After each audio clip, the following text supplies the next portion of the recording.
الحمدللہ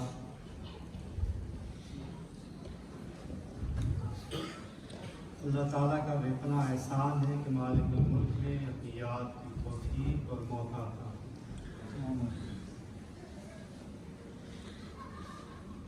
حاضرین محترم، یہ محفل اللہ کے ذکر کی محفل ہے اور اسی غرض و غائب کے لیے ہم سب لوگ یہاں جمع ہوئے۔ اللہ کا ذکر ایک عظیم دولت اور ایک عظیم انعام ہے کہ جو اللہ تعالیٰ صرف اور صرف اپنے مقبول بندوں کو عطا فرماتا ہے۔ آج کی اس مادہ پرست دنیا میں جہاں مادی چیزوں کا اتنا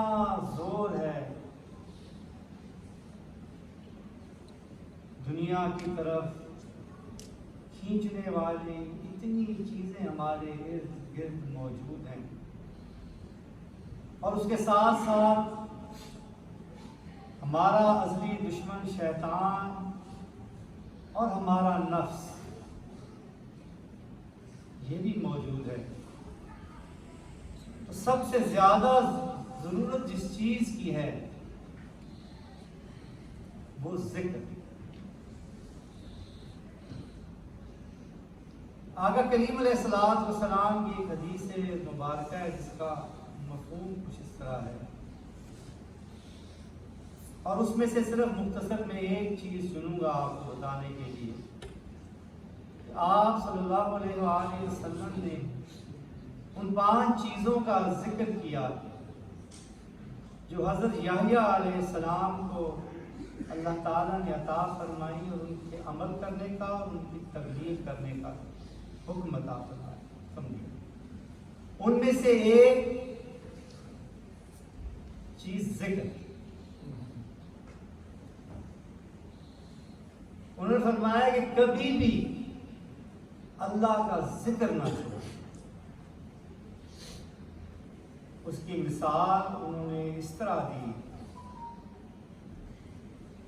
کہ جیسے کوئی انسان کسی بیابان میں یا کسی جنگل میں جا رہا ہو، اس کے پیچھے کوئی جان لیوا چیز لگ جائے، کوئی درندے لگ جائیں، اس کی جان کو خطرہ ہو جائے، وہ ان سے بچنا چاہ رہا ہو اور اچانک اسے ایک قلعہ نما مکان نظر آ جائے، قلعہ نظر آ جائے، حصار نظر آ جائے، تو اس کے اندر داخل ہو گئے تو اس کے دروازے کو قفل لگا دے اور وہ اس قلعے کے اندر اور اس آخری دروازے کے اندر محفوظ ہو جائے۔ اسی طرح اللہ کا ذکر، اللہ کا ذکر انسان کو اسی طرح محفوظ رکھتا ہے، ایک حصار میں رکھتا ہے، نفس کے خلاف بچا کے رکھتا ہے، شیطان کے خلاف بچا کے رکھتا ہے، دنیا کی جو کشش ہے اس سے بچا کے رکھتا ہے، اور ہر وقت اپنے رب کی طرف متوجہ رکھتا ہے۔ حاضرین محترم، اور میرا رب اتنا مہربان ہے کہ وہ ہر اس شخص کی طرف متوجہ ہوتا ہے کہ جو اپنے رب کی طرف متوجہ ہوتا ہے۔ میرا رب اتنا مہربان ہے کہ میرے آقا نے ہمیں بتایا ہے کہ ہمارا رب ہر اس بندے کا ذکر کرتا ہے جو اس کا ذکر کرتا ہے، جو تنہائی میں اس کا ذکر کرتا ہے، وہ تنہا اس کا ذکر کرتا ہے، جو محفل میں اس کا ذکر کرتا ہے، اس سے بہتر محفل میں ہمارا رب اپنے اس بندے کا ذکر کرتا ہے۔ یعنی ذکر جو ہے وہ ایک ایسا کنیکشن ہے اپنے رب کے ساتھ، مالک الملک کے ساتھ، ایک ایسا رابطہ ہے کہ جو انسان کو تمام مشکلات مشکلات سے بچا کے رکھتا ہے۔ اور اس کی حقیقت صرف وہی لوگ جانتے ہیں جو ذکر کرنے والے ہیں، شاید دوسرے لوگ اس حقیقت کو نہ سمجھ سکیں، انہیں کوئی اوپر کی بات لگے، ان کے سروں کے اوپر سے گزر جائے، لیکن جو ذکر کرنے والے ہیں آپ کبھی انہیں دیکھیں وہ کبھی ذکر نہیں چھوڑتے۔ کیوں؟ اس لیے کہ انہیں اس کی قدر و قیمت کا احساس ہوتا ہے۔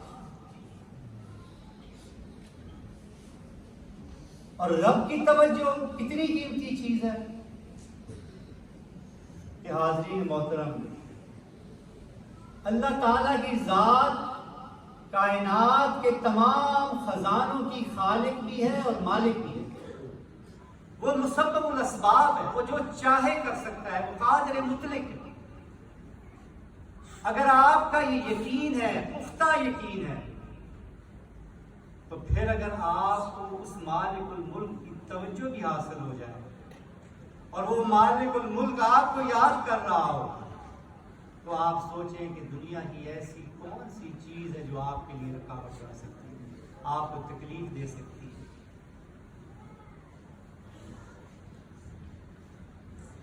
اللہ تعالیٰ کا ذکر انسان کے سینے کو صاف کرتا ہے، اسے نرم کرتا ہے، اسے پاک کرتا ہے، اور پھر ایسے سینوں پہ اللہ تعالیٰ کا انعام ہوتا ہے، اور اللہ تعالیٰ ایسے سینوں میں اپنے حبیب پاک علیہ الصلوۃ والسلام کی نسبت اور عشق ڈال دیتے ہیں۔ یعنی نسبت رسولی جس کا سبق اور پیغام لے کے ہم جگہ جگہ جاتے ہیں، محافل کرتے ہیں، اسے اگر آپ حاصل کرنا چاہتے ہیں، اس کا سب سے بہترین اور واحد طریقہ اللہ تعالیٰ کا ذکر ہے، کیونکہ اللہ تعالیٰ اپنے محبوب کی محبت اور اس کے عشق، اس کی وابستگی اور اس کی نسبت کو صرف انہی سینوں میں رکھتا ہے جو سینے پاک ہوتے ہیں، جو اس کی قدر و منزلت کو سمجھتے ہیں، جو اس نور کے قابل ہوتے ہیں، اور اس نور کے قابل سینے صرف اور صرف اللہ کے ذکر سے بنتے ہیں، کیونکہ اللہ کا ذکر ہر چیز سے، ہر علائش سے انسان کے سینے کو پاک کر دیتا ہے۔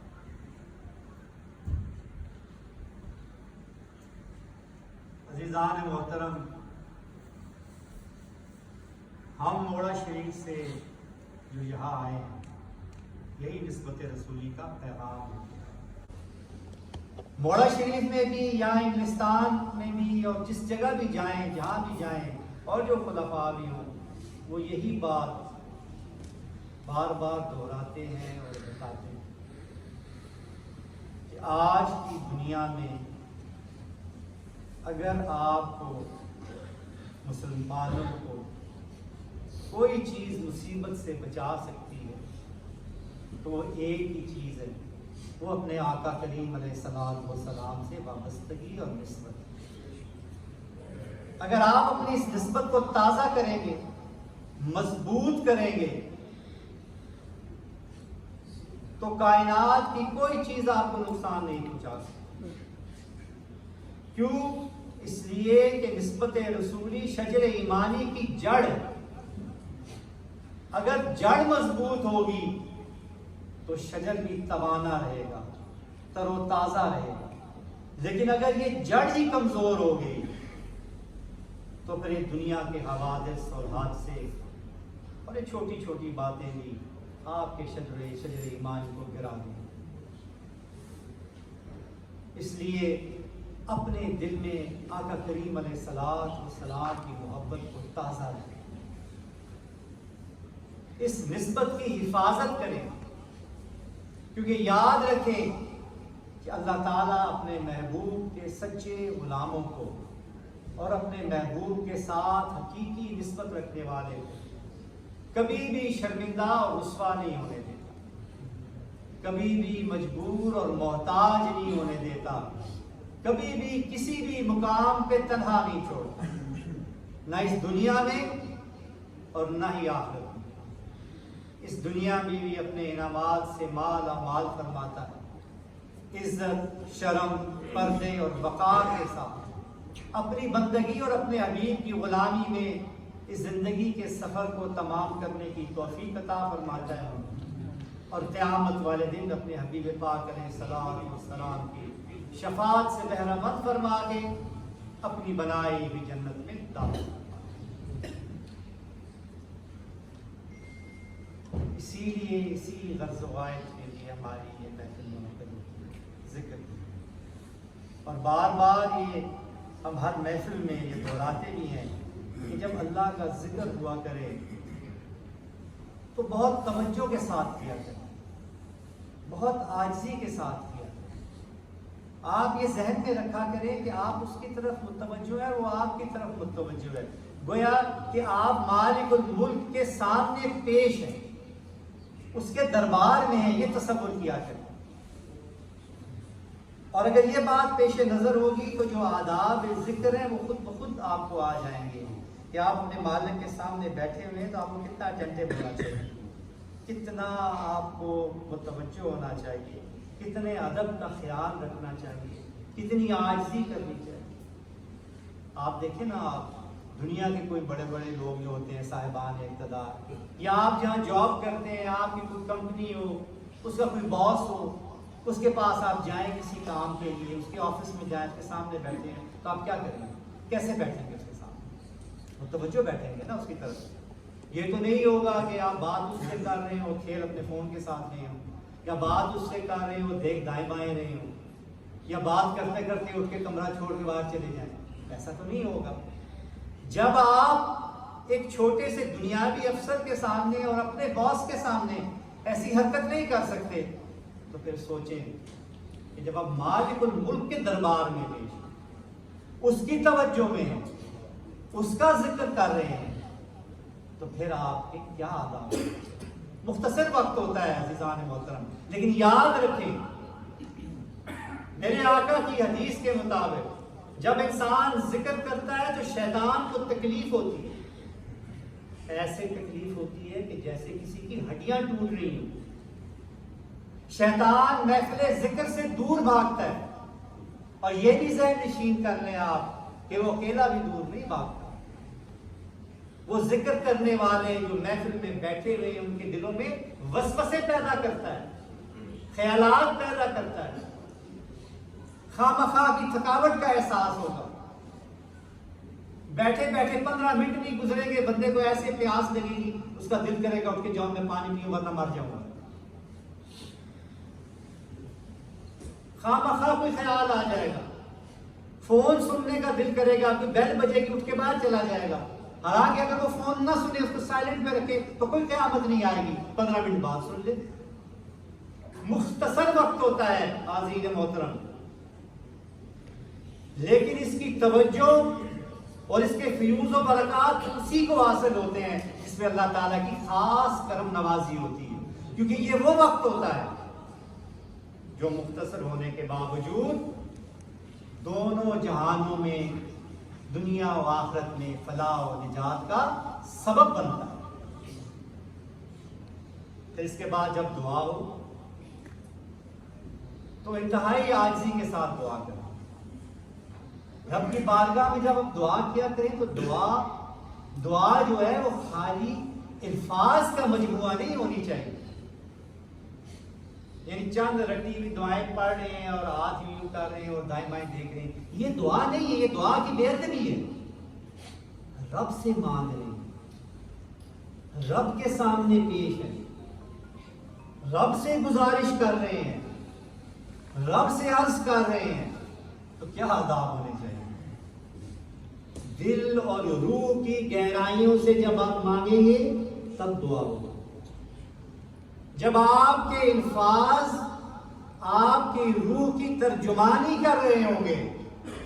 تب اس سے آپ دعا کریں گے، وہ دعا ہوتی ہے جو کبھی رد نہیں ہوتی۔ اسی لیے میرے آقا نے فرمایا کہ اپنی دعاؤں سے غافل نہ ہو، لہذا جب دعا ہو تو مکمل یکسوئی کے ساتھ ذکر کے بعد جو دعا ہوگی مکمل یکسوئی کے ساتھ اپنے رب کی بارگاہ میں عرضیاں پیش کروں اس یقین کامل کے ساتھ کہ میرا رب کائنات کے تمام خزانوں کا خالق اور مالک ہو، قادر مطلق ہو، وہ میرے دلوں کے بھید جانتا ہے، میری ضرورت میرے سے زیادہ اس کو معلوم ہے، میں جس سے گڑ گڑا کر مانگ رہا ہوں اس جیسا سخی کوئی نہیں، وہ تو خود کہتا ہے مجھ سے مانگو میں عطا کروں گا، تو لہٰذا وہ ضرور مجھے دے گا۔ اگر اس کے دربار سے نہ ملا تو پھر کہاں سے ملے گا؟ اس کے دربار میں تو کسی چیز کی کمی نہیں، یقین کامل رکھ کے مانگے، عاجزی سے مانگے، متوجہ ہو کے مانگے۔ اور جیسے میں نے آپ کو پہلے آپ کو باس والی مثال دی، کوئی اپلیکیشن دے کے آپ اس کے آفس میں جائیں کہ مجھے یہ چیز چاہیے، تو آپ کیا کریں؟ ادب کے ساتھ، طریقے کے ساتھ، تعظیم کے ساتھ۔ اب یہ باتیں ذہن میں رکھ کے اللہ کا ذکر کریں گے اور انتہائی توجہ کے ساتھ اب سب میں شامل و مختصر وقت ہوگا، لیکن آپ کی توجہ اس میں بہت ضروری ہے۔ بسم اللہ الرحمن الرحیم۔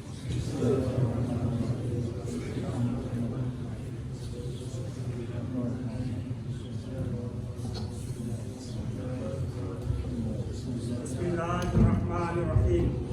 بسم اللہ الرحمن الرحیم۔ لا الہ الا اللہ